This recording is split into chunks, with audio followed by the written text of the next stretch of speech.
Ça fait 20 ans que j'étais revenu en Bretagne. Hein, j'ai même eu le plaisir de revoir Jean-Pierre, que j'ai connu presque le jour où je suis arrivé à Rennes en 1971. Et quelques autres que je connais depuis un petit peu moins longtemps, mais quelquefois précis. Voilà, alors, le point de départ de cette séance, ce sont des dossiers qui ont été préparés dans cette revue qui n'existe plus mais qui a une réincarnation, hein, qui s'appelait la Revue du Projet.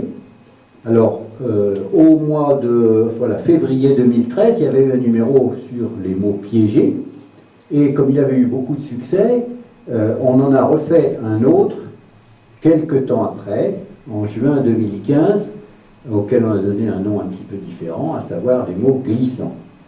Et puis, le dernier numéro de la Revue du Projet avait pour titre « Apparence, superficialité, idées reçues ». C'était quand même, d'une certaine façon, un prolongement de ceci.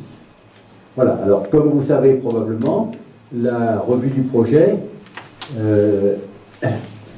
a changé un petit peu et s'appelle désormais Cause commune. Donc c'est le même principe. Hein. Il y a un dossier sur une question qui change à chaque fois. Ça paraît tous les 2 mois. Il y a ensuite, dans la deuxième moitié de la revue, des rubriques, histoire, statistique, sciences, critique de livres, féminisme, sondage, etc. Et puis, ce qui a été ajouté ici au milieu, ce sont un certain nombre de pages plus concrètes sur l'action militante. Et par exemple, avec des idées du type comment empêcher la fermeture d'un bureau de poste, comment essayer de réaliser correctement la rentrée scolaire, etc. Hein, en donnant des bonnes expériences de choses qui ont été faites à un endroit ou un autre. Voilà, donc, bien entendu, vous avez le droit de vous y abonner et les bulletins sont ici. En ce qui concerne les numéros sur les mots piégés, les mots glissants et les apparences, il y en a quelques-uns pour les mots glissants et les apparences, mais celui sur les mots piégés est épuisé. Cela dit, tous les anciens numéros de la Revue du Projet sont en ligne et gratuits. Hein, donc il suffit que vous tapiez Revue du Projet sur Google ou autre et vous les aurez dans leur intégralité. Voilà, alors, les objectifs de l'exposé et je pense aussi de la discussion qui va suivre. C'est d'abord, effectivement, réflexion critique sur les mots, mais c'est également essayer de s'y comprendre mieux sur l'ensemble des méthodes de tromperie, qui sont nombreuses, et qui ne portent pas uniquement sur les mots, qui portent aussi sur le raisonnement, sur d'autres choses, mais pas seulement des méthodes de tromperie, aussi des erreurs qu'on fait de bonne foi. Et puis, les parties 4 et 5, là, auront surtout pour objectif de lancer la discussion, parce qu'il ne suffit pas de débusquer ce que fait de pernicieux l'adversaire, hein, il faut aussi essayer de dégager des pistes pour s'exprimer, pour être en capacité de faire des propositions. Voilà, alors, je commence sur les mots. Alors, parlons des mots tous les jours. Hein? Bon, en fait, c'est jamais si simple, hein, parce qu'un mot, c'est toujours une abstraction. Ça demande forcément un cadre théorique. Alors, il y a peut-être ici, bon, il y a des profs de lettres, hein, mais il y a aussi peut-être des linguistes, etc., qui sauront expliquer les choses beaucoup mieux que moi. Mais je vais vous prendre 2 mots qui ne sont pas politiques, a priori, hein, chien et 3. Bon, bah, un chien, c'est un chien, on sait ce que c'est. Mais dans le fond, vous voyez, quand vous avez un chien-loup qui est un peu redevenu sauvage et tout, hein, est-ce que c'est un chien, est-ce que c'est un loup? On peut déjà commencer à s'interroger. Et on voit bien que derrière, il y a des problèmes de définition des espèces, etc., que les zoologues ont peut-être quelque chose à dire là-dessus. Donc, déjà, il y a des choses délicates. Mais je vous prends trois, hein, trois comme ça. Ça, bon, une petite fille qui a 2 ans et demi, hein, 3, elle a très bien compris ce que c'était 3. Hein. Mais, est-ce si simple hein? Je prends les 3 premières personnes qui sont ici. Voilà, on va dire, il y en a 3. Mais imaginez-vous, ce n'est pas le cas, que parmi ces 3, il y ait une femme enceinte de 8 mois et demi. Il y en a peut-être qui diront, ah, c'est peut-être pas 3, c'est peut-être 4, quoi, hein. Alors vous allez me dire, non, voilà, imaginons même qu'il y en ait une qui soit sur la table de travail, qu'on voit apparaître les cheveux, mais que la tête ne soit pas encore sortie. Vous voyez bien qu'il y a toujours un petit peu des frontières. Hein. Et puis, ensuite, là ça va devenir un peu politique, c'est que selon que vous êtes sur les positions du planning familial ou sur les positions de l'évêque de Montauban, si parmi ces 3 personnes, il y avait une femme qui était tout juste enceinte de quelques moments, est-ce qu'on dirait que c'est 3 ou est-ce qu'on dirait que c'est 4? Bon, là, il y a une décision idéologique évidente. Mais d'autre part, on dit 3. Par exemple, je vais dire, alors cette table, elle ne fait pas 3 mètres, hein, elle fait un petit peu moins. Hein, mais c'est pas exactement 3 mètres, quoi. C'est environ. Hein, 1 mètre 20. D'ailleurs, ça n'aurait pas de sens de la mesurer très précisément, parce que le bord, là, il apparaît à peu près lisse et à peu près plat, mais il n'est pas exactement, quoi. Hein. Voilà. Donc, même des mots comme ça, chien de 3, vous voyez, il y a déjà un certain nombre de pièges qui sont derrière. Alors, quand on passe, bien entendu, à des mots de la politique, là, ça devient plus difficile.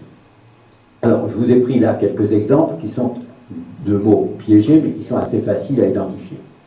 Quand on dit charge sociale au lieu de cotisation sociale, hein, c'est pour donner l'idée que c'est une charge, ça se pèse, hein, donc l'économie va s'effondrer parce que nos charges sont beaucoup trop élevées, etc. Hein. Alors qu'en fait, c'est la santé, c'est les retraites, etc. Et tout ça. Bien, j'en prends un qui est quand même déjà un petit peu plus délicat. Quand on dit l'État-providence, ça a comme connotation, c'est la providence. Donc, c'est pas mérité. C'est un truc qui vous est tombé du ciel. Hein? Ça déresponsabilise. C'est pour ça qu'il vaut beaucoup mieux dire l'État social. Hein? Parce que là, on comprend ce que ça veut dire. Alors, la rigueur. Vous vous souvenez, pour ceux qui sont semi-vieux au moins, hein, que dans les années 70, hein, Giscard, etc., il y avait ce qu'on appelait une politique d'austérité. Et puis quand il y a eu le gouvernement d'Union de la gauche en 1981, avec Mitterrand et Mauroy, on dit voilà, on va faire une politique de gauche, on l'a fait un peu pendant à peu près 1 an ou 2, hein, et puis dès mai 82, Mauroy a dit, ah oui, mais il faut introduire la rigueur. Alors, il n'a pas utilisé le mot austérité, qui était mal connoté, hein, mais il a commencé à utiliser le mot rigueur. Et puis le mot rigueur, petit à petit, et ça voulait dire qu'on faisait pression sur les salaires, etc., et tout ça, et que pendant ce temps-là, bon, les patrons, eux, pour eux, il n'y avait pas de... ils avaient quelques cadeaux, il n'y avait pas tellement de limites. Hein. Et je me souviens de la réaction qu'avait eu le discours qu'avait fait Georges Marchais, qui était un peu emmerdé, on va dire, hein, parce que il y avait des ministres communistes au gouvernement, donc il avait dit, si la politique de rigueur, on est d'accord, parce qu'il faut être rigoureux, mais il faudrait que la rigueur tombe sur tout le monde, et pas uniquement sur les travailleurs, etc., et tout ça. Vous voyez? Donc là, rigueur, c'est exactement le même mot, austérité, mais c'est simplement une façon. Alors, j'en prends un autre qui est souvent galvaudé aujourd'hui, sécuritaire. On peut parler aussi de sécurisé. Hein. On va dire qu'un truc n'est pas sécurisé, ça veut dire qu'il n'y a pas la vidéosurveillance, quoi. Hein. Bon, une politique sécuritaire, ça donne l'idée que ça recherche la sécurité. Mais en fait, ce que ça veut dire en général, hein, dans ce cas, c'est simplement une politique de répression. Hein.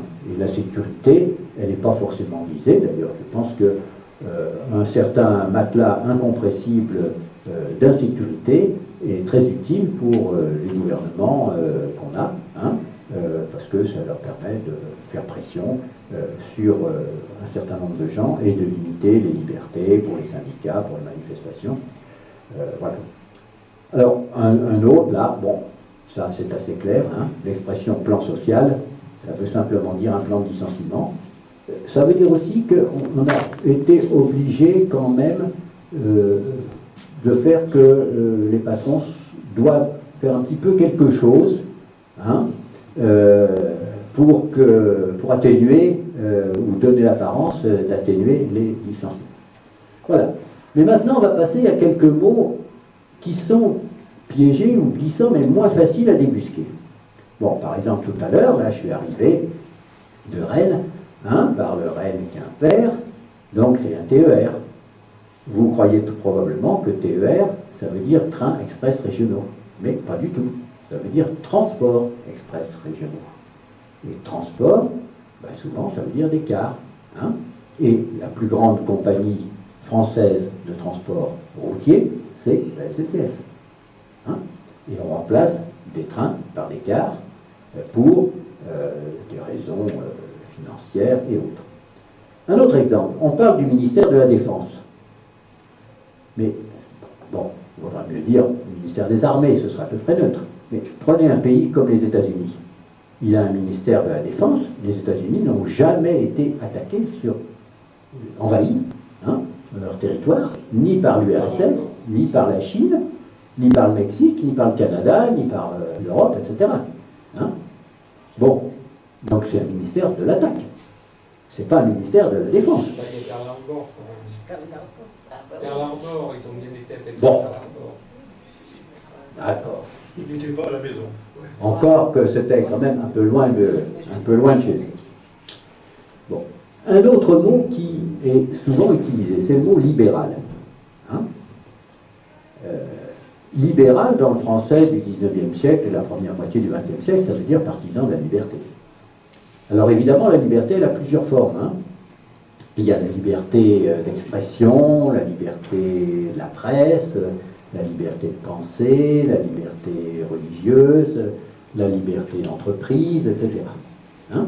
Bon, alors, ce mot aujourd'hui, il a pris dans le vocabulaire des journalistes, d'une bonne partie des hommes politiques, etc., le sens de encore pire que capitaliste, hein, c'est capitaliste sans limite, cynique, débridé, etc. Hein. Bon, moi je ne suis pas partisan d'utiliser le mot libéral pour parler de ces gens-là. Hein. Quand on dit encore ultra-libéral, ben, c'est au-delà de la liberté, donc au-delà de la liberté, il y a le libertinage, la licence, etc. Mais quand on parle avec des gens qui ne sont pas politisés, s'ils entendent le mot libéral, ils comprennent d'abord partisan de la liberté. Hein. Donc il faut essayer de faire attention à ne pas utiliser des mots que les gens comprennent autrement que ce qu'on voulait dire. J'en prendrai quelques exemples après. Alors un autre exemple, on dit le gouvernement a dû faire appel aux forces de l'ordre. Il faut dire le gouvernement a fait appel aux forces de l'ordre. Est-ce qu'il a vraiment dû le faire ou est-ce qu'il a choisi de le faire pour des raisons qui ne sont peut-être pas aussi comment dire, neutres ou aussi innocentes que ça. Alors, une autre, aujourd'hui, vous savez, il y a le problème du réchauffement climatique, etc., qui est tout à fait désastreux et tout à fait dramatique. Hein. On parle de l'expression une action, voilà, une activité, une entreprise, elle est neutre en carbone. Hein. Ça. Eh bien, je vais vous montrer, par une citation d'un livre qui est sorti il y a quelques jours, que cette expression, elle est extrêmement pernicieuse. Voilà, alors ce livre qui vient de sortir, ça s'appelle « Carbone, ses vies, ses œuvres », par Bernadette Bensaud-Vincent et Sacha Loeb. Il vient de sortir au Seuil. Hein, ce sont des historiens des sciences, de la chimie et philosophes, et des techniques aussi. Je vous lis ce qu'il dit. Une autre des difficultés majeures du marché du carbone. Alors, le marché carbone, c'est le chapitre 14 de leur livre, hein, qui est un livre très intéressant, et qu'il ignore la contradiction entre réversibilité des bénéfices et irréversibilité des dommages.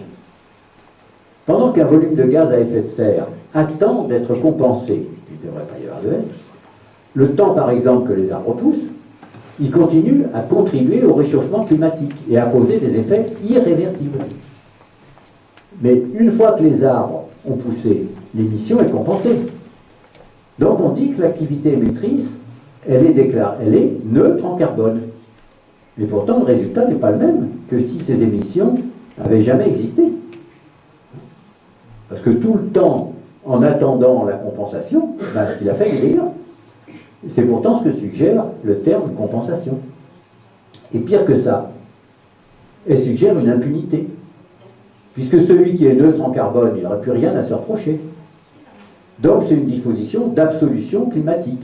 La compensation carbone est souvent comparée à ce qu'on appelait le système des indulgences, hein, avant la réforme, vous voyez, 16e siècle, voilà. Ce marché du pardon, jadis mis en place par l'Église catholique, les pêcheurs climatiques qui ont de l'argent peuvent laver leurs péchés, on appelle ça greenwashing, en finançant de bonnes actions, auxquelles on donne aussi un nom anglais green deeds, effectuées ailleurs et en d'autres temps, c'est-à-dire des réductions d'émissions qu'ils n'ont pas à accomplir eux-mêmes.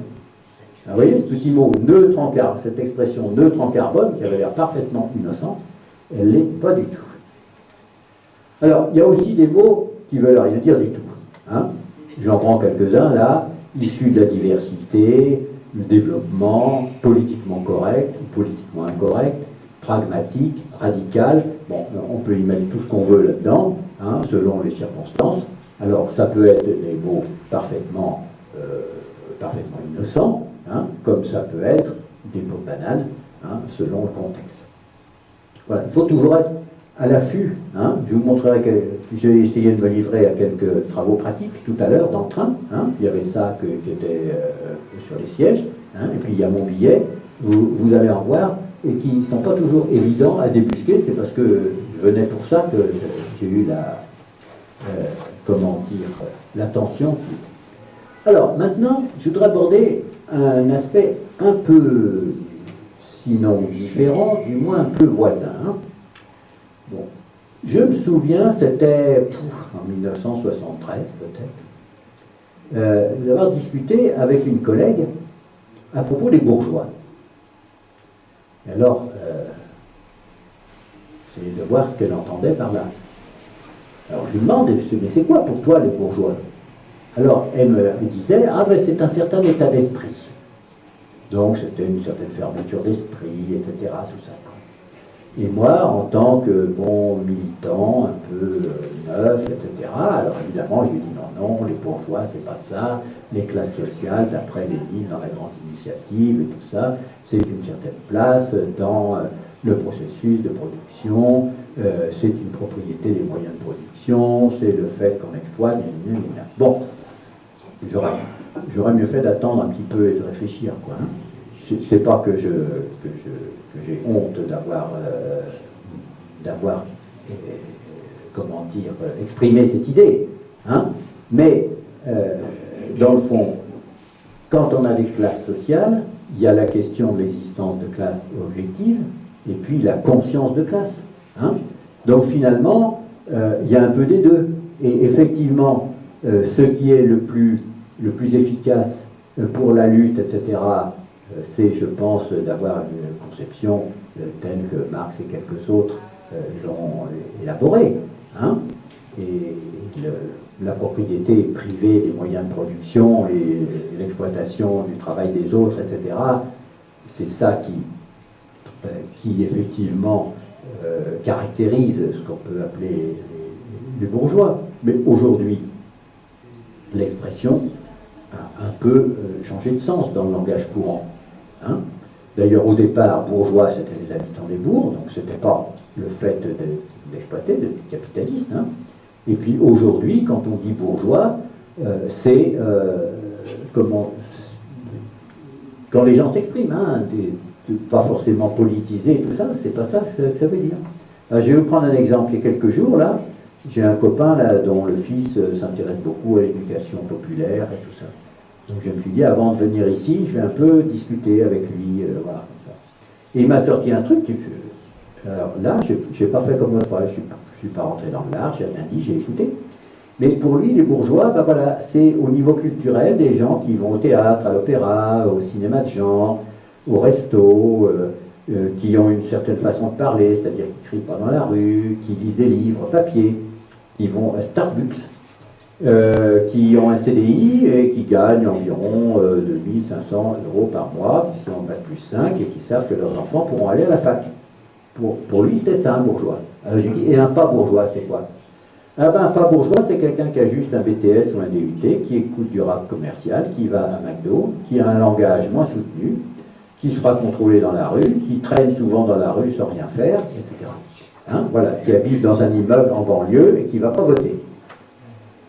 Bon, je ne suis pas vraiment d'accord avec cette analyse, mais si quelqu'un qui s'intéresse à l'éducation populaire, qui n'est pas idiot, qui est de gauche, qui est sympathique, etc., il pense ce genre de choses, ben, il faut bien aussi qu'on ait ça en tête quand on discute avec les gens, parce que sinon, on va leur raconter des histoires. Alors, je me souviens bien une fois, comme ça, je racontais à un copain qui était à Rennes d'ailleurs, je disais, c'était un truc qu'on disait dans le parti, et qui juste, certains, à beaucoup de points de vue, quoi, hein, que les profits n'étaient pas réinvestis. Au sens, n'étaient pas réinvestis dans la production pour de nouvelles machines, etc., mais qui servaient à la spéculation. Mais au bout d'un quart d'heure, je me suis rendu compte qu'il n'avait pas du tout compris ça. Il avait cru que ça voulait dire que les profits, il y avait de l'argent liquide et que c'était mis dans un bas de laine, etc. Il me disait, si, ils sont réinvestis, etc., parce que pour lui, investir, ça voulait dire placer en bourse, etc., et tout. Voilà. Donc, on est souvent avec une espèce de dialogue de sourds, parce qu'on n'a pas suffisamment compris comment les gens raisonnaient. Ce qui ne veut pas dire qu'il faut s'aligner sur leur raisonnement, mais il ne faut pas non plus aller sortir des choses qui passent totalement à côté de leur idéal, de leur vécu. Quoi. Alors, vous voyez, par exemple, sur le mot valeur, hein, une théorie de la valeur, etc., et tout ça, pas un discours, les mots comme matérialiste ou idéaliste en philosophie, ils ont un certain sens, mais dans le langage courant, chacun sait que matérialiste, c'est plutôt quelqu'un qui aime la bouffe, hein, et autre chose comme ça. Puis un idéaliste, c'est quelqu'un qui est un peu rêveur, qui a son idéal et tout. Hein. De même, la dialectique, en philosophie, à partir de Hegel, ça a un certain sens, alors que dans le langage courant, la dialectique, c'est plutôt l'art de parler, quoi, hein, de faire son numéro et tout, comme on va le voir après. De baratiner. De baratiner, quoi. Hein, voilà, comme on va le voir avec Schopenhauer. Alors, j'insiste maintenant sur un mot piégé, glissant, piégé, etc., qui passe en général totalement inaperçu. C'est l'article défini singulier. Vous voyez, dans le train tout à l'heure, il y avait une belle affiche sur la fraude. Jamais vous n'avez vu une affiche quelque part sur les gens qui vont placer des milliards aux Bermudes, aux îles Vierges, ou même à Jersey, non. Mais la fraude, c'est une façon de mettre dans le même sac un gamin qui n'a pas d'argent et qui prend son bus sans ticket, hein, et puis des institutions vraiment extrêmement sophistiquées, pensées, avec des quantités de gens qui travaillent là-dedans, pour ce qu'on appelle plus poliment l'évasion fiscale, et encore plus poliment l'optimisation fiscale, etc. Hein, voilà. Je prends un autre exemple. On nous parle de la croissance, et on nous parle aussi de la décroissance. Mais de quoi, hein? En général, quand on dit la croissance, les économistes disent la croissance, ça veut dire la croissance du produit intérieur brut. Hein? Bon, et les militants dits de la décroissance, ils critiquent la croissance. Ils critiquent même l'article défini singulier en disant mais croissance, ça veut rien dire, etc. et tout ça. Mais quelquefois, ils tombent aussi un peu dans le piège en disant la décroissance. Hein? Il est visible qu'il y a des choses qu'il faut faire croître, hein? Et puis il y en a d'autres qu'il faut faire décroître. il y a des activités qui sont nuisibles, ben, il faut qu'elles décroissent.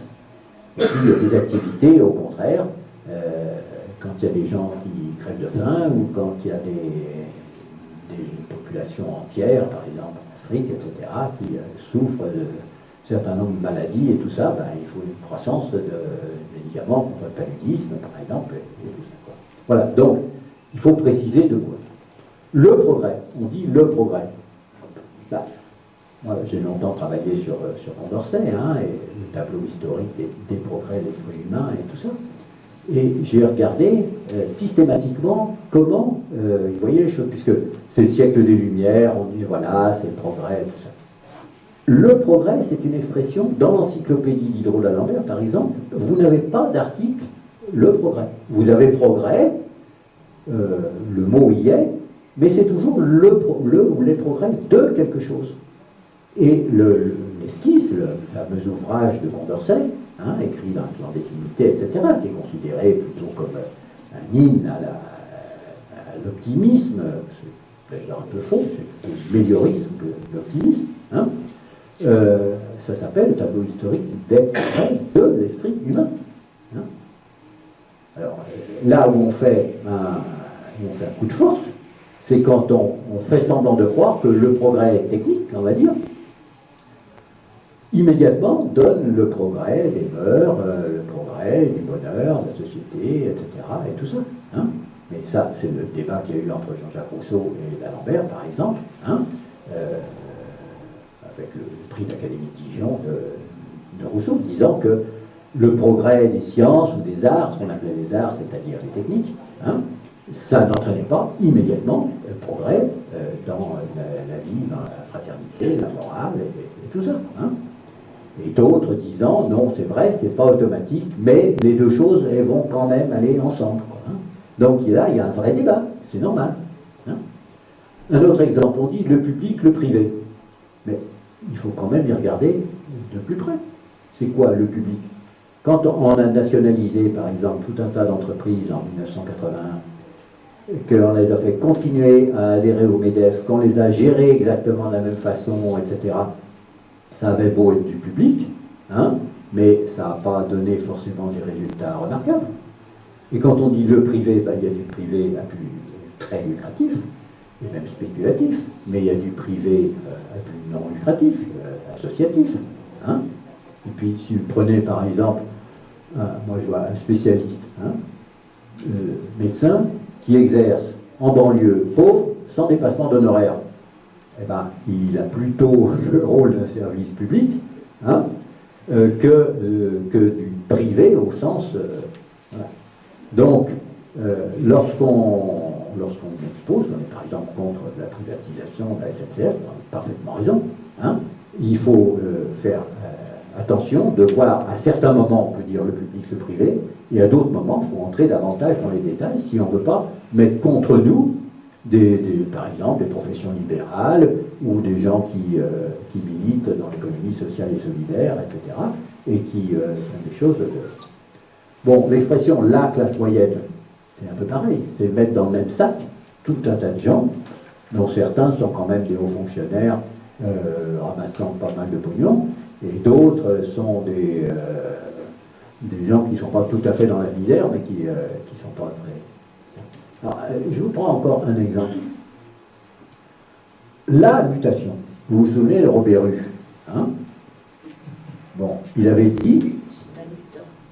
Voilà. À juste titre. Il avait dit, on peut pas rester immobile, on ne peut pas rester... Il y a des choses à changer. Donc, ce qu'il faille faire dans le Parti communiste ou dans les mouvements émancipateurs, etc., qu'il faille faire des mutations, c'est tout à fait vrai. Mais lui, il a dit la mutation, il a défini la sienne, et il a dit ensuite, eh ben, ou bien vous êtes pour la mutation, c'est-à-dire pour moi, pour ce que je dis, ou bien vous êtes pour l'immobilisme, le repli identitaire et tout ça. À ce moment-là, évidemment, on est piégé, hein, comme on va le voir dans un certain nombre de cas. Alors, quand j'avais fait cette diapo-là, il y a un truc auquel je n'avais pas pensé, mais auquel j'ai pensé dans le train tout à l'heure, c'est que au contraire, quelquefois, l'article défini singulier, nous, il faut qu'on l'utilise alors qu'il n'est pas utilisé. Et je vous prends l'exemple de la SNCF. C'est-à-dire qu'aujourd'hui, ils disent plus la SNCF. Ils disent SNCF met tout en œuvre pour assurer à ses clients un voyage en toute sérénité, etc. Qu'est-ce que ça veut dire, ça? C'est pas anodin.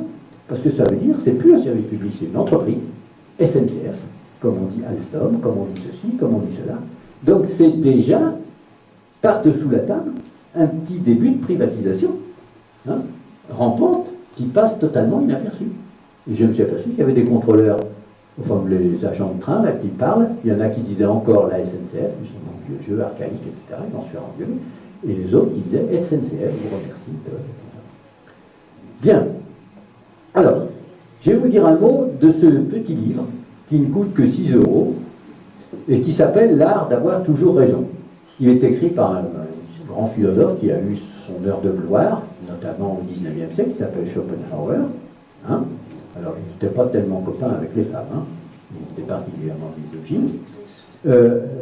Il a écrit des choses qui sont assez difficiles à comprendre, mais ça, c'est parfaitement facile à comprendre. Alors, c'est un essai sur la dialectique, héristique, c'est-à-dire la dialectique pas au sens de Hegel et de Marx, hein, qui est l'étude approfondie des contradictions, la façon dont on doit les aborder, les gérer, etc., mais qui est la dialectique au sens d'autrefois de l'Aristote, etc., sous l'Antiquité, c'est-à-dire l'art de la controverse. Hein, c'est-à-dire, effectivement, l'art d'avoir raison. Un peu, éventuellement, quel que soit le contenu de ce qu'on dit, même si on a tort.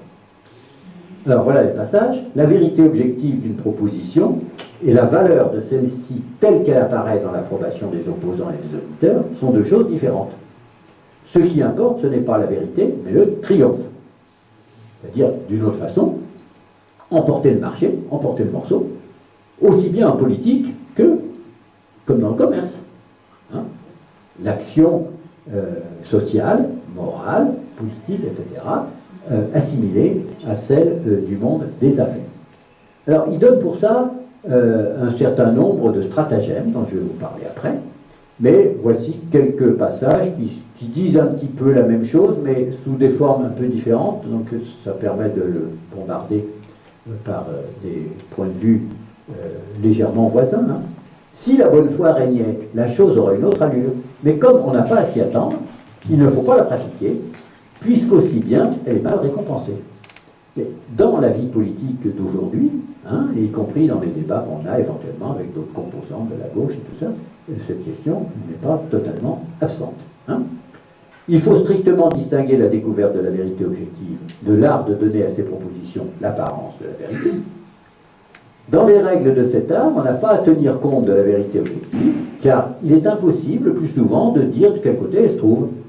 Souvent, on ne sait pas, c'est pas vrai, on ne sait pas soi-même si l'on a raison ou non. On se trompe souvent en le croyant, et souvent les deux parties le croient.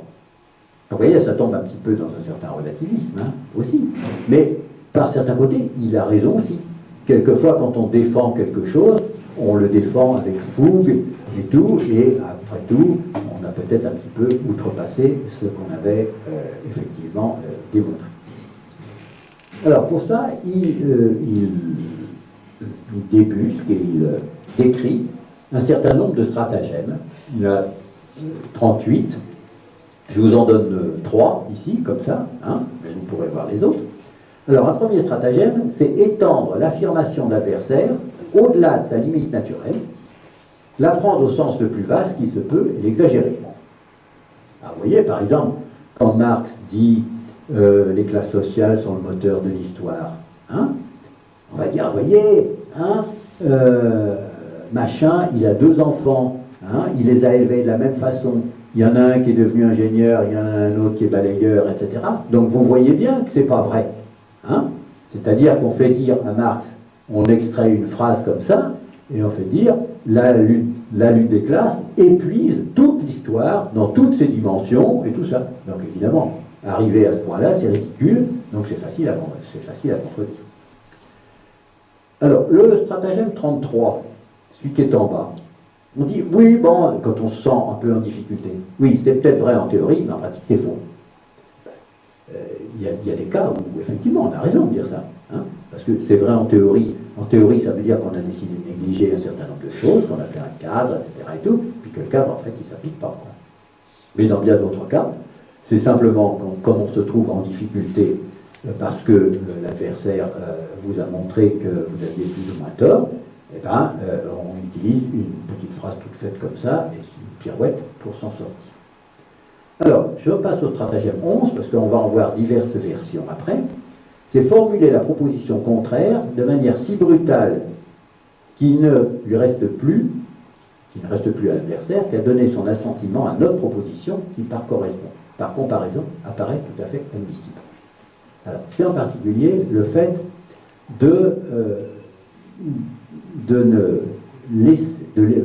laisser entendre, d'affirmer qu'il n'y a que deux propositions, deux solutions possibles, et pas plus.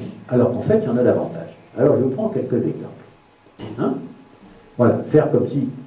Les élections européennes, ça, c'est ce que fait Macron aujourd'hui, c'est ou bien nous, c'est-à-dire Goldman Sachs, etc., et tout ça, hein, ou bien alors le nationalisme, l'extrême droite, Salvini, Le Pen, Orban, etc., et tout.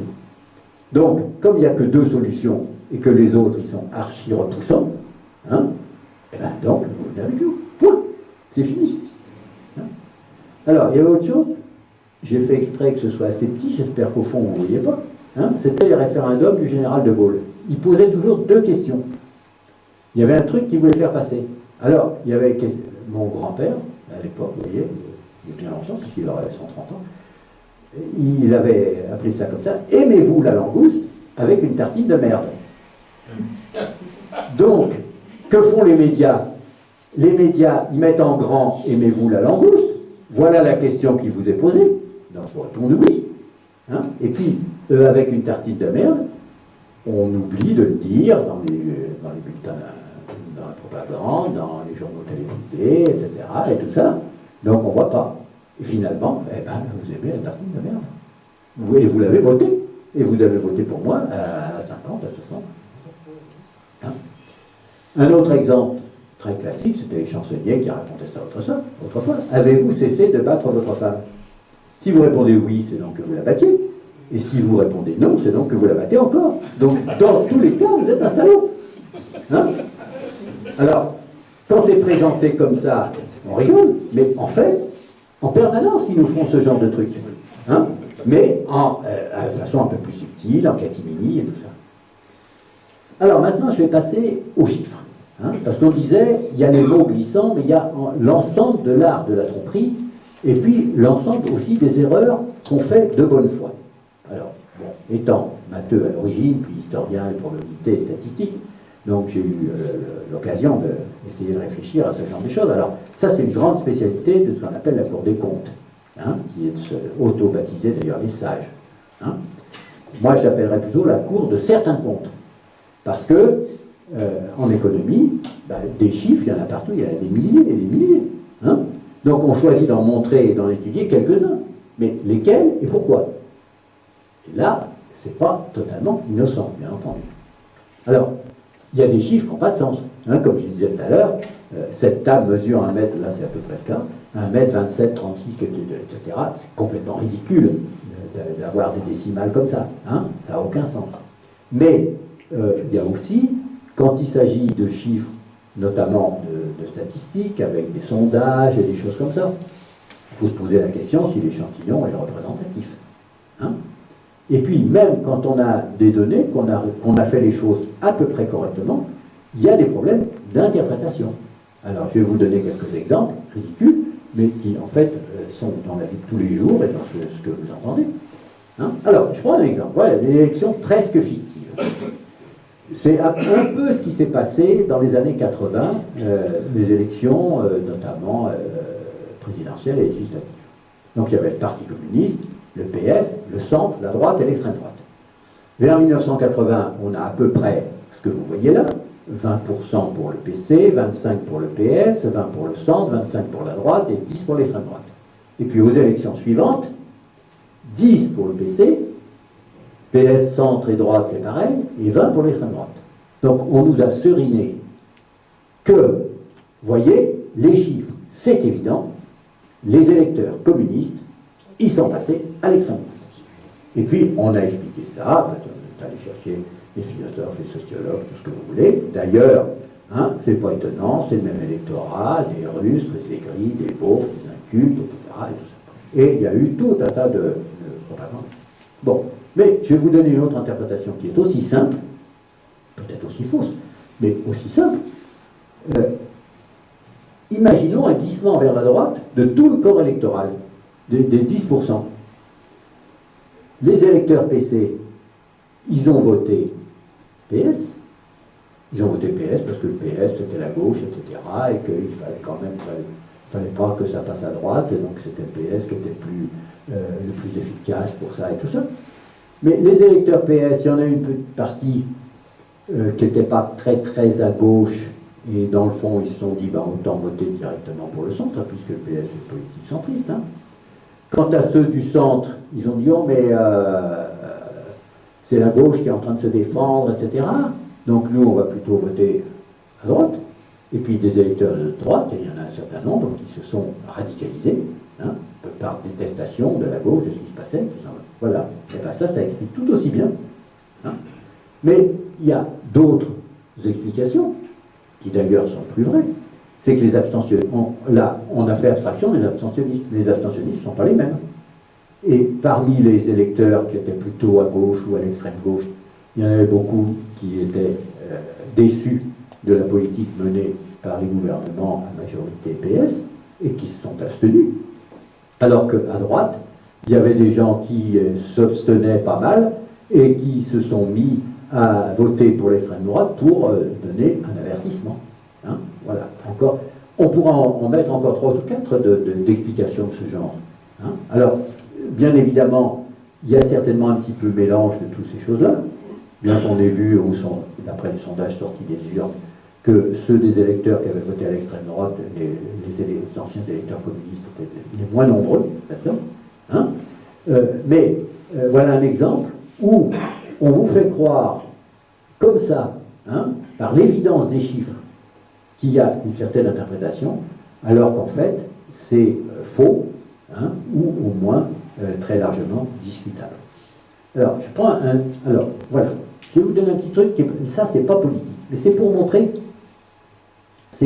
comment on peut être trompé de bonne foi par des statistiques banales. Hein, voilà, il y a une enquête. Alors ça, je le tire de ce livre, tout à fait intéressant, qui s'appelle Attention statistique, déjà Klatzmann, c'est quelqu'un plutôt de droite, je pense, qui avait été personnage important à l'INSEE, dans les ministères et tout ça. Et il s'était retrouvé de la situation suivante. Dans chaque région de France, les agriculteurs consommaient plus de pommes de terre que les non-agriculteurs, et pour l'ensemble de la France, c'était le contraire. Hein? Comme ça, vous dites, c'est pas possible. Hein? Puisque ce qui est vrai partout, dans toutes les régions, quand même pas me dire que si on prend l'ensemble de la France, c'est faux. Eh bien si. Et je vais vous donner un exemple. Voilà.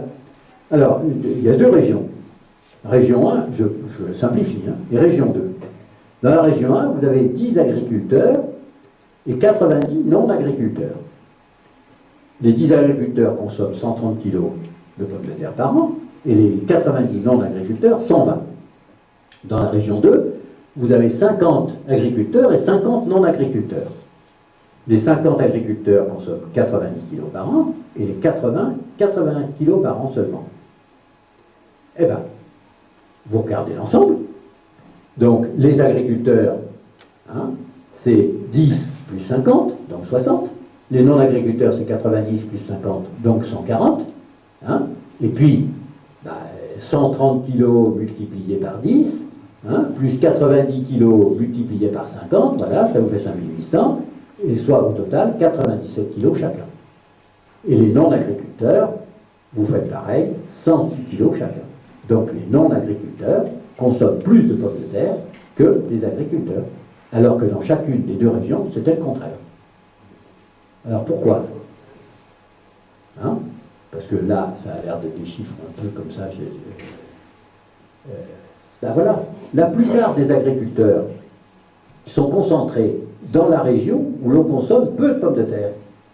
Et les non-agriculteurs sont concentrés dans la région où on en consomme beaucoup. Et c'était effectivement ce qui se passait à l'époque. C'est-à-dire que la proportion d'agriculteurs, elle était forte dans le sud-ouest, où on consomme peu de pommes de terre, mais elle était au contraire faible dans le nord-est, qui était industriel, et où on consommait beaucoup de patates. Donc finalement, il s'est passé un truc du genre de ce que je vous ai montré dans... Alors, je passe maintenant à un autre aspect, ce que j'appelle 51% égale 100%, ou même 49% égale 100%.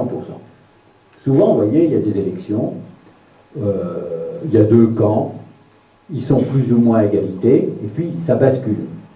Alors on va dire, ah, ça y est, les Français étaient ceci, maintenant les Français sont cela. Mais bon, c'est 51 contre 49, et puis maintenant c'est passé à 49 contre 51. Et on peut même prendre des exemples, vous voyez, les élections aux États-Unis, hein, Trump, il a été élu avec moins de voix que Clinton, à cause du système électoral, hein, mais il pourrait bien se faire qu'en 2020, on peut même l'espérer d'ailleurs, que ce soit le contraire, et qu'un démocrate, même bien à gauche comme Sanders, même s'il a un peu moins de voix que Trump, du fait que certains États charnières aient basculé, il l'emporte et il gagne. Donc, on nous dirait peut-être que les États-Unis sont passés de l'extrême droite à la gauche, hein, alors que les électeurs dits de gauche, parce que Clinton de gauche, c'est un peu osé, hein, étaient 51%, et les électeurs de Sanders en 2020 ne seraient plus que 49%. Hein, et donc, il faut faire attention à ne pas faire de raccourcis. Voilà. Alors maintenant, je vous passe, j'ai le temps encore un petit peu. Bon, on a la salle jusqu'à demain matin 5 heures. Ouais. Non mais est-ce qu'il faut que le paradoxe de Condorcet, je reviendrai peut-être après, hein? Oui, bon. On est venu pour ça. Alors, voilà. C'est-à-dire, si vous avez le choix entre deux personnes, hein, ou entre deux idées, bon, on vote, admettons que le système électoral soit pas trop truqué, hein, bon, ça va. Il y en a un qui a la majorité, l'autre qui a la minorité. Mais lorsque vous en avez trois, ça pose des problèmes. Hein. On va prendre un exemple tout à l'heure, que vous allez voir, qui est totalement fictif, bien sûr, mais que vous allez quand même comprendre. Hein. Bon, alors, imagine que j'ai trois candidats ABC. Et je demande à chacun d'entre vous de me les classer par ordre de préférence. Donc, ça veut dire qu'il y a trois jugements. Hein. Vous me dites que A est meilleur ou moins bon que B, B meilleur ou moins bon que C, et C meilleur ou moins bon que A. Comme vous faites un classement, vous n'avez pas le droit de donner un jugement incohérent ou cyclique, c'est-à-dire dire que A est mieux que B, B est mieux que C, et C est mieux que A. Ça, c'est interdit parce que c'est incohérent. Hein.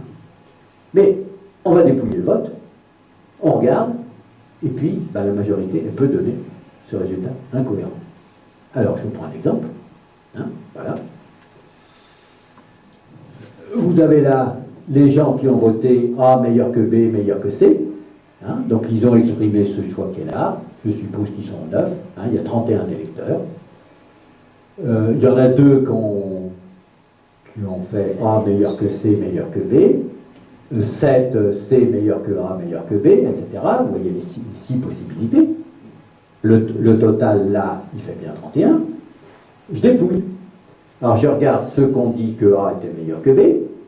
J'en trouve 18. Hein, 9 plus 2 plus 7. Ici, A meilleur que B, A meilleur que B, A meilleur que B. Tous les autres, ils ont fait A moins bon que B. Hein. Donc, 9 plus 2, 11 plus 7, 18. Je fais pareil pour A plus B. 13, 18 plus 13, 31, hein, on a bien tous les électeurs. Pour comparaison entre A et C, pareil, 15, 16, on a bien tous les électeurs, on a bien 31. Et B plus grand que C, 19, 12, on a bien tous les électeurs, c'est bon. Donc, A est meilleur que B, hein, puisque A plus grand que B l'emporte par 18 à 13 sur A plus petit b. A est moins bon que C, puisqu'il l'emporte, mais seulement par 16 à 15, et B est meilleur que C, parce qu'il l'emporte par 19 à 12. Donc A, si on a le résultat collectif, A est meilleur que B, B est meilleur que C et C est meilleur que A. Donc le résultat collectif est incohérent, alors que le résultat de chacun était cohérent. Hein, c'est ce qu'on appelle le problème de l'agrégation des préférences. Donc, ça veut dire quand même que quand on a des systèmes de vote, hein, dès qu'il y a 3 candidats, même sans faire des magouilles de charcutage, de circonscription, vous voyez, tout un tas de trucs comme ça, il se pose des problèmes qui sont quand même pas évidents. Hein. Alors bon, la solution proposée par Condorcet, c'était la suivante. C'était d'abord dire, il faut être... est-ce qu'il est urgent de se décider ou pas, hein? Si c'est un peu trouble, plutôt que de se décider tout de suite, il vaut peut-être mieux continuer la réflexion. Puis on arrivera peut-être à dépasser un peu ce genre de choses. Mais si vraiment il faut se décider, parce qu'il y a des cas, quelquefois, il faut se décider, hein, même si c'est pas simplement sur des élections, si vous avez, je sais pas, un barrage, vous avez l'impression qu'il est en train de céder ou un truc comme ça, il ne faut peut-être pas trop attendre, hein, avant de prendre une décision. Et si vous avez du pour et du contre pour tout un tas de choses, ben, tac, voilà. Alors, ce qu'il propose, dans ce cas-là, c'est d'inverser le score qui est le moins net. Hein, donc celui-ci.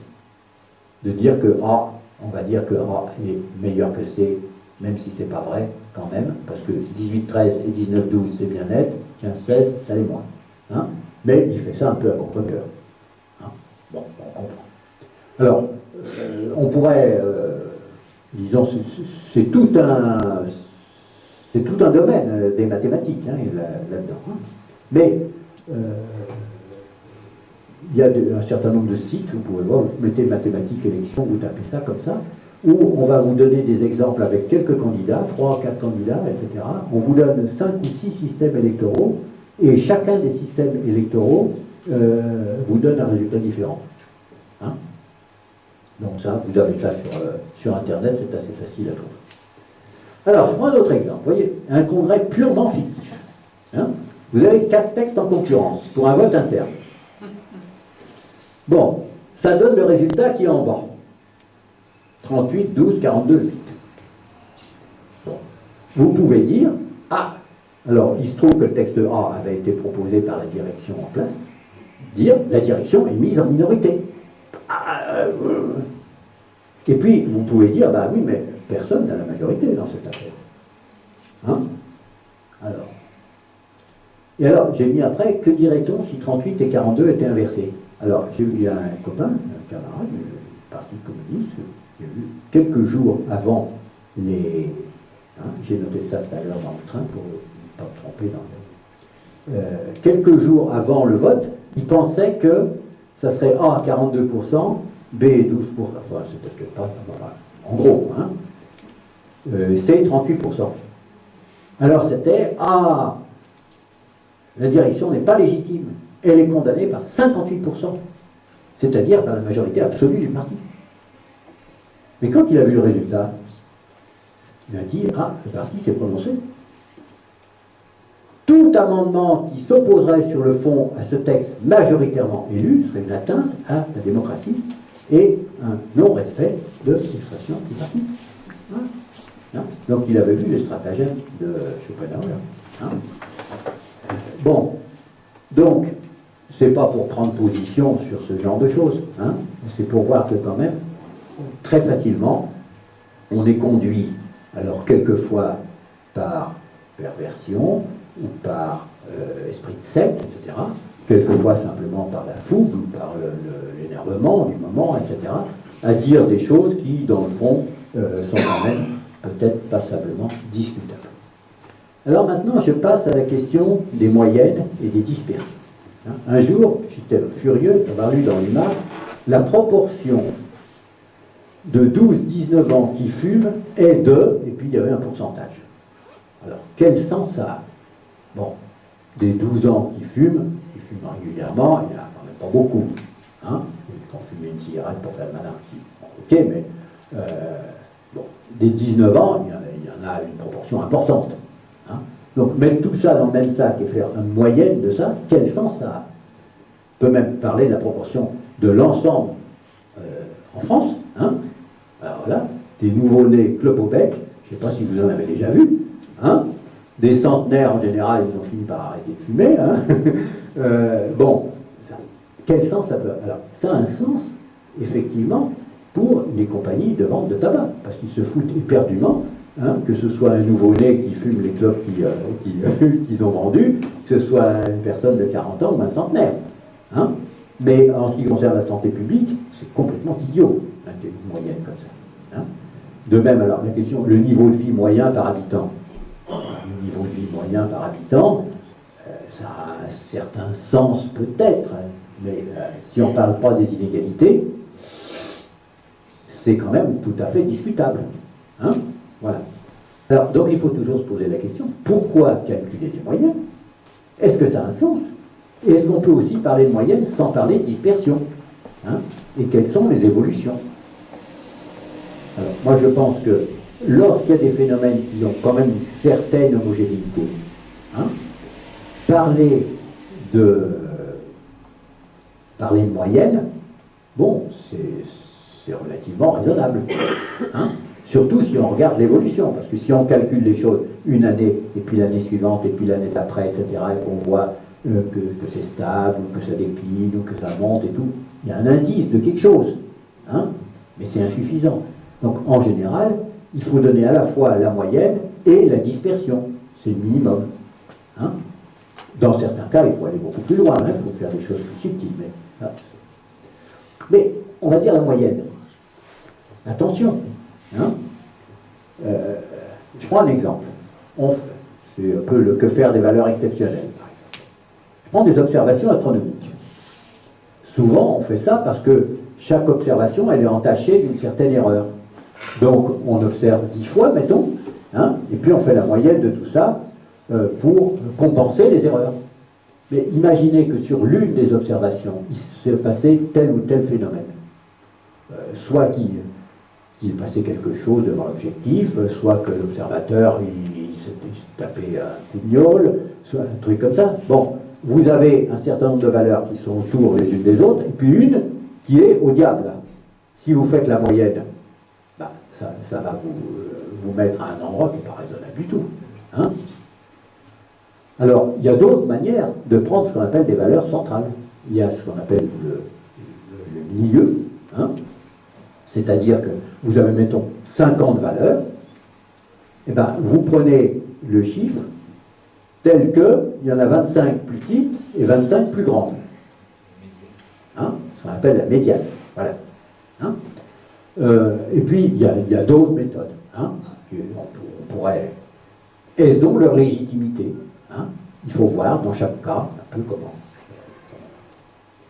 Bien. Alors maintenant, on va regarder la question de la corrélation et celle de la causalité.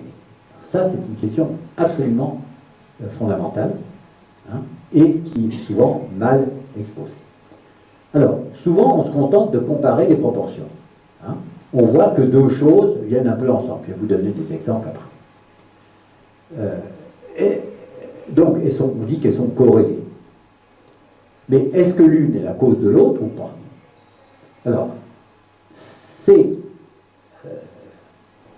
cette question n'est pas anodine, hein, et elle a été l'objet d'une polémique entre deux des plus grands statisticiens de l'après-guerre, Sir Ronald Fisher et Bradford Hill, sur le lien entre la cigarette et le cancer du poumon. Et Fisher a dit, qui était payé par les compagnies de tabac, hein, a dit à juste titre que le fait de noter une corrélation, de noter que cigarette et cancer du poumon, c'était deux choses qui étaient souvent reliées, hein, ça ne prouvait rien.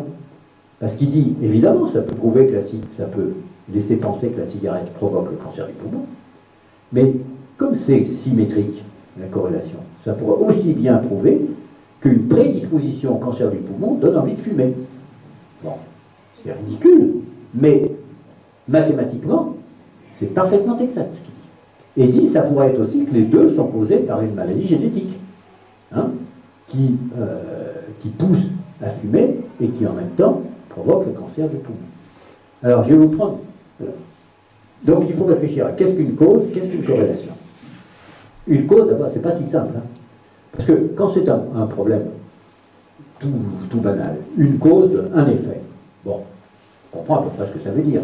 Mais dans la vraie vie, c'est rarement le cas.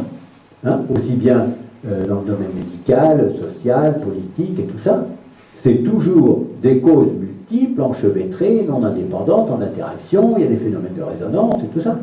Hein. Donc, on ne peut pas simplement faire une statistique brutale et puis dire il y a un truc qui est... Alors je vais vous prendre un exemple que j'ai mis après. Hein, vous voyez, voilà, deux copains, Jean-Baptiste et Anaïs, ils se sont mariés le 22 septembre, jour de l'automne. Je dis voilà, leur mariage a précipité l'arrivée de l'automne. Voilà une interprétation. C'est le passage à l'automne qui est cause de leur amour. On peut dire c'est une pure coïncidence. Mais peut-être on peut aussi dire les salles des fêtes sont prises d'assaut en été et on trouve place comme automne. Hein? Ou bien il leur fallait tout un été pour préparer le mariage, parce que sinon, il y a une quantité d'interprétations qu'on peut donner à des phénomènes comme ça qui sont concomitants. Hein? Donc je reviens un petit peu en arrière. Hein? Donc je vous ai dit, voilà, qu'est-ce qu'une cause? Alors, c'est pas parce que corrélation c'est insuffisant pour déterminer les causes qu'on devrait être amené à dire ah ben oui, ben les statistiques alors c'est le mensonge absolu, etc. et servent à rien. Hein. Non, simplement il en faut d'autres. Il ne suffit pas d'une statistique, il faut faire des recoupements, hein, et il faut les étudier de façon critique. Alors, vous avez un site, vous taperez Spurious Corrélation, hein, c'est un site en anglais, de corrélation totalement délirante, mais les courbes, alors on voit les courbes, etc., elles ont exactement la même forme, et tout, c'est impressionnant. Et c'est des choses qui n'ont absolument rien à voir. En revanche, je vous en prends une là. La consommation de glace et de gaufres selon les jours de la semaine, dans le parc de Tivoli à Copenhague, et la fréquentation des offices religieux à Carpentras. Et bien ça, c'est corrélé. C'est corrélé tout simplement parce que il y a des pointes le dimanche et le mercredi, parce que les enfants sont, enfin maintenant un peu moins, hein, parce qu'il y en a peut-être plus beaucoup qui fréquentent les offices, mais on envoyait les enfants au catéchisme, hein, le mercredi, et on envoyait les enfants, ils allaient à la messe le dimanche. Donc la fréquentation des offices religieux, etc., elle était importante le mercredi et le dimanche, et ces consommations de glace et de gaufres dans le parc qui volaient à Copenhague, parce que c'était le jour où les gamins ils allaient dans le parc, parce que les autres jours ils étaient à l'école. Voilà. Hein. Donc là, la cause commune, hein, si vous me permettez d'employer le mot cause commune, elle est assez facile à trouver. Mais il y a d'autres cas où, comme il y a des milliards et des milliards de phénomènes, ben, il y en a toujours bien deux qui se ressemblent par hasard, hein, et une grosse corrélation à jouer sur ce genre de trucs. Voilà. Alors, donc, il ne suffit pas, je m'achemine vers la conclusion, hein, il ne suffit pas d'être méfiant vis-à-vis des médias, des patrons, des économistes, des politiciens, etc. Il faut aussi travailler à acquérir une certaine culture philosophique et scientifique. Hein. Et puis, il faut le débattre. Il faut débattre avec des gens qui ont des points de vue différents, parce que leur point de vue apporte des choses auxquelles on n'avait pas pensé et qui ont leur pertinence partielle. Voilà. Alors, j'ai plus que 2 diapos, hein, parce que, donc, on a essayé de débusquer un peu les tromperies et les erreurs. Mais ça ne suffit pas. Hein. On voit bien, et là, au Parti communiste, on est en période de congrès, on voit bien qu'il y a un certain nombre de difficultés. Hein, et ces difficultés, si on veut un peu s'en sortir, eh ben, il faut de l'imagination. Il faut arriver à dépasser des trucs qui n'ont pas marché, qui ont leur part de vérité et tout ça. Hein. Donc, je crois, d'abord, il ne suffit pas d'avoir débusqué les tromperies et les erreurs, mais il faut comprendre pourquoi elles prennent. Hein. De même que tout à l'heure, je vous disais, il y a des petits procos, quand on discute avec des gens comme ça, on parle dans notre langage, ils parlent dans un autre langage, et finalement, c'est un dialogue de sourds. Hein. Alors, d'autre part, les apparences, c'est aussi ce que les gens voient et vivent. Donc, il faut les traiter. Alors, vous voyez, dans ce numéro-là, l'apparence, il y avait un débat Corba, c'est une banlieue de Lyon, là, à propos du numéro sur la justice, qu'on avait fait dans la rue des Projets. Et là, donc, j'avais été invité, comme j'avais coordonné ce numéro, j'avais été invité à ça, et j'avais invité aussi Michel Picard, qui est la maire communiste de Vénissieux. Et on avait une discussion sur l'insécurité. Et alors, elle nous a expliqué quelque chose qui était tout à fait remarquable, hein, c'est qu'il y avait une différence entre l'insécurité et le sentiment d'insécurité. C'est-à-dire qu'il y a des cas où on a l'impression d'être en insécurité, en fait on risque rien du tout, et d'autres cas où on a l'impression d'être en parfaite sécurité, et on va prendre quelque chose sur la gueule dans la nuit qui suit, quoi. Hein. Et elle, en tant que maire, avec une intervention de terrain, hein, elle a expliqué, alors justement, donc on l'a interviewé là-dessus pour nous parler de ça, hein. Il faut traiter les deux. C'est-à-dire, lorsque les gens sont dans l'insécurité, il faut faire en sorte qu'ils ne le soient pas, même s'ils s'en rendent pas compte. Et lorsqu'ils ont le sentiment d'insécurité, même s'ils se trompent, ben c'est une souffrance pour eux, c'est un tourment, ils peuvent faire des conneries, etc. Et il faut aussi traiter la question. Donc, au départ, et là, je pense que c'est intéressant parce que dans notre démarche de revue, quand on était parti de la apparence, superficialité, etc., on était un peu parti avec l'idée de dire il faut aller gratter, voir ce qu'il y a derrière les choses, ce qu'il y a dans le fond et tout ça. Mais ensuite, on s'est dit mais ça ne suffit pas. Il faut aussi comprendre ce que c'est que les apparences, y réfléchir et savoir comment les traiter. Et bon, il faut bien reconnaître qu'il y a une époque, par exemple, le Parti communiste disait nous possédons le socialisme scientifique, etc. et tout ça, quoi. Hein, bon, on s'est aperçu que c'était peut-être insuffisant, hein, c'est peut-être un raccourci. Ouais. Alors, l'autre question, c'est comment s'exprimer. Hein, parce que on pourrait dire, après tout ce qu'on a entendu, et c'est un peu ce que dit Schopenhauer au début, hein, sous prétexte de ne pas être le dindon de la farce, est-ce qu'il faut qu'on soit aussi pute que les autres? Alors, je me souviens très bien d'un rapport qu'avait fait Pierre Juquin au comité central à la fin des années 70 et tout ça, qui était un rapport du bureau politique, hein, c'était pas uniquement en 2000. Il disait, en matière de ce qu'on appelait encore à l'époque la propagande, ce qu'on appelle maintenant la communication et tout ça, nous nous heurtons à des questions qui sont tout à fait différentes de celles des autres. Parce que pour les autres, c'est comme le disait Schopenhauer, ce qui compte, ce n'est pas la vérité, c'est le triomphe. C'est-à-dire, il n'y a pas de question de scrupules, enfin, ça dépend pour qui, bien sûr, hein, il y a peu de questions de scrupules, d'argumentation, de trucs comme ça. Non. Il s'agit de l'emporter sur un marché. Hein. Il s'agit de gagner. Alors que nous, on ne veut pas gagner pour gagner. Si c'est gagner pour faire la même chose que les autres, à quoi ça sert? Autant les laisser faire, vaut mieux qu'on aille à la pêche, ça sera plus peinard. Hein, bon, enfin, certains peuvent se mettre un peu. Voilà. Alors, où est la limite entre d'un côté, ce qu'on pourrait dire le bien dit, l'image frappante, et de l'autre, l'abus de langage, la tromperie?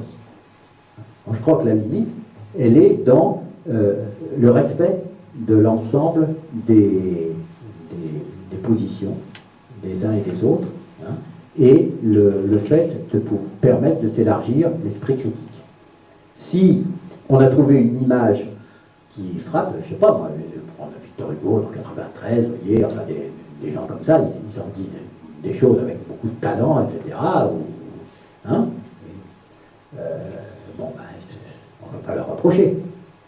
Quelquefois, il faut bien reconnaître que dans les discours de nos dirigeants, ça peut être une variante un peu du chloroforme. Hein. Bon, alors que d'autres, ils savent faire le plus, ils savent... voilà. Donc, il faut avoir une discussion, une réflexion là-dessus, et je pense qu'en période de congrès, c'est le cas. Quoi. Et puis d'autre part, il faut faire attention au jargon. Hein. Donc on a pris quelques exemples dans ce numéro-là, là, dans le numéro sur les mots glissants. J'ai demandé à ma fille, qui est employée municipale, de me sortir tous les termes de jargon qu'il y avait à la mairie, hein, et les acronymes, etc., tous ces machins-là, et on a fait ensemble une espèce de texte qui ne veut pas dire grand-chose, hein, mais qui a l'air d'en foutre plein la vue. Bon, de même, il y a du jargon syndical et des trucs comme ça, où ça passe au-dessus de la tête des gens, et on a l'impression que les gens qui sont politisés, ils causent entre eux, quoi. Hein. Voilà. Alors, je pense qu'on doit être arrivé à peu près au bout, mais il y a 2-3 trucs que j'ai enlevé mes lunettes, que j'avais notés dans le train. Voilà. Ah oui, tiens, ben justement, là, puisque la dernière fois, je crois que je suis venu à Quimperlé, c'était pour arbitrer un match de rugby, Hein. Il y a un exemple sur la limite entre ce qu'on doit considérer comme bien et ce qu'on doit considérer comme mal dans la façon de s'exprimer. Hein. Vous voyez, il disait la fin de passe d'une mine mêlée. Autrefois, jusque dans les années 80, un mine mêlée, alors je vais mettre là, derrière sa mêlée, là, hein, il avait le droit de faire semblant de prendre la balle et de faire une passe spectaculaire, parce que les règles du hors-jeu changeaient une fois que la balle était sortie de mêlée. Donc, en faisant ça, il faisait croire que la balle était sortie de mêlée alors qu'elle n'était pas encore. Donc, les troisièmes lignes, là, et le demi de mêlée en face, hop, ils se mettaient en position de hors-jeu, et l'arbitre les alignait. Et puis un jour, on a dit, ben non, ça, on va considérer que c'est du jeu déloyal, parce que les joueurs, ils n'ont pas vraiment la possibilité de savoir s'il l'a fait ou s'il ne l'a pas fait. Et on a changé le truc, et c'est le demi de mêlée qui fait ça, poum, c'est lui qui ramasse la pénalité. Hein, vous voyez, donc, on est souvent comme ça dans des situations où on sait que la probabilité, elle est 1,5 plus epsilon, hein, que l'epsilon est petit, mais on ne sait pas dans quel sens. On ne sait pas s'il est positif ou s'il est négatif. Voilà. Bon, bah écoutez, je pense que je vais m'arrêter là et qu'on va passer à la discussion. Voilà.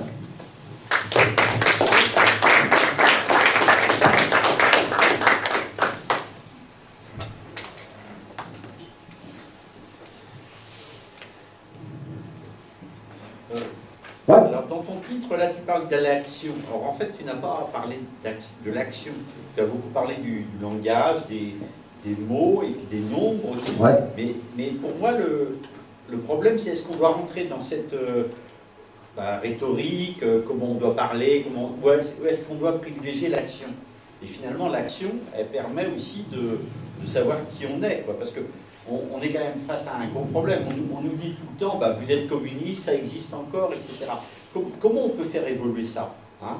Je ne pense pas que ce soit en parlant, en inventant des nouveaux termes, la France en commun, etc. Je pense que c'est en agissant. Donc j'aimerais bien que tu nous parles un peu de l'action, parce que pour moi, c'est vraiment le réel. C'est ça qui nous démarque peut-être de tous les autres. Nous, on est quand même dans le réel. Et la praxis, hein, c'est important. Donc là, tu n'en as pas parlé. Bah oui, c'était pas tout à fait le thème qu'on m'avait demandé. C'est dans ton titre, hein, c'est pour ça. Et action. Oui, mais action, c'était pour le débat. Donc, non, mais tu as entièrement raison de dire ça. Hein. Bon, il y a les fameuses thèses de Marx sur Feuerbach, hein, et la dernière, la 11e, c'est-à-dire les philosophes n'ont fait qu'interpréter le monde et qu'il s'agit de le transformer. Et justement, je parlais tout à l'heure de la théorie de la valeur, par exemple. Moi, je pense que la conception de la valeur travail telle qu'elle est expliquée et de l'exploitation telle qu'elle est exposée par Marx, etc., elle est plus efficace pour l'action que d'autres théories de valeur, d'autres théories de la valeur qui existent chez les économistes. Là. Bon, alors ensuite, là on est, comment dire, la question que tu poses, évidemment, elle est un peu centrale dans une période de congrès, donc ça devrait être discuté de façon assez approfondie, un peu par tout le monde, quoi, hein. Il y a la question de la relation, en général, quand on est un petit peu en difficulté. Enfin, moi, je vais dire un peu les choses comme je les sens. Hein, là, je n'ai pas l'impression, je ne m'exprime pas au nom de la revue en disant ça. Hein, mais je pense que, disons, de 1870 à 1980 à peu près, on était dans ce que on appellerait la science normale en politique. Hein, c'est-à-dire que la façon dont Marx avait exprimé ses théories, elle était une fois résumée en plus, ce qui n'est pas exactement la pensée de Marx, hein, elle était assez efficace, et les difficultés, c'était simplement de bien l'appliquer. Aujourd'hui, on a des transformations de la société qui sont extrêmement importantes, et une question qui se pose, c'est est-ce qu'il faut passer à un stade supérieur, qui ne, qui ne jette pas Marx aux oubliettes, hein, de même que Marx n'a pas jeté aux oubliettes l'encyclopédie, les Lumières, ou la Révolution française, etc. Hein. Est-ce que, donc la révolution numérique, des choses comme ça, est-ce que ça change beaucoup de choses dans la façon dont on a à voir le paysage politique, ou pas, hein? Est-ce que c'est simplement des variantes ou est-ce que c'est des changements? Je crois que la question doit être posée. Moi, je ne prends pas position ici, hein, mais je pense qu'il faut que cette question soit posée. Alors évidemment, quand on est en difficulté, qu'on s'aperçoit qu'un certain nombre de choses qu'on a faites ne marchent pas, il y a un truc qu'il faut faire, c'est de passer au local, à l'action, hein, et à partir de là, avoir une démarche un peu plus inductive, quoi, hein, à partir de là, essayer de voir qu'est-ce qui marche, qu'est-ce qui permet de progresser, et tout ça. Mais bon, je pense que ça, c'était pas exactement le sujet du jour, et je pense que c'est une réflexion collective qu'on doit avoir, et dans laquelle hein, je n'ai pas la prétention d'être plus compétent que d'autres.